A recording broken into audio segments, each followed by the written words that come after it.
नमस्कार, मी पंजाब नगर जिल्ह्यात बऱ्याच ठिकाणी आज पावसाला सुरुवात झालेली दिसत. मात्र 1, 2, 3 ला मग संपूर्ण भागामध्ये तुमच्या नगर जिल्हा, धाराशिव जिल्हा, बीड जिल्हा, लातूर जिल्हा या भागात पाऊस पडलेला दिसत. पुणे या 4 जिल्ह्यातल्या या शेतकऱ्यांनी अंदाज दिला. पूर्व विदर्भातल्या शेतकऱ्याला सांगू इच्छितो की पूर्व विदर्भामध्ये नागपूर, वर्धा, भंडारा, गोंदिया, चंद्रपूर, यवतमाळ, अकोला, वाशिम, हिंगोली, बुलढाणा, जळगाव या जिल्ह्यातल्या सर्व शेतकऱ्याला सांगू इच्छितो की 1, 2, 3 जुलैला मात्र तुमच्या इकडे मुसळधार पाऊस पडणार आहे. विदर्भ, पूर्व विदर्भ 6 जिल्हे, पश्चिम विदर्भ 5, 11 जिल्ह्यामध्ये मुसळधार पाऊस पडणार आहे. कुठं अतिवृष्टी होणार आहे, कुठं भाग बदलत पाऊस पडणार आहे, कुठं रिमझिम पडणार आहे. पण सांगायचं झालं तर यवतमाळ जिल्ह्यामध्ये खूप जोरात पाऊस पडणार आहे.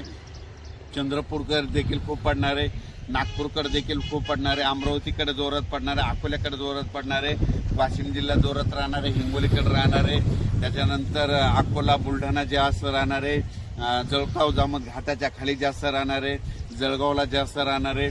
तिकडे पाऊस पडत असल्यामुळे त्याच्यामुळे जालन्याला देखील पाऊस पडणार आहे, संभाजीनगरला देखील पडणार आहे. म्हणजे सांगायचं झालं तर पूर्व आणि पश्चिम विदर्भ 11 जिल्ह्यामध्ये चांगला पाऊस पडणार आहे. म्हणून हे विदर्भ पश्चिम विदर्भातल्या शेतकऱ्यांनी हा अंदाज लक्षात घ्या.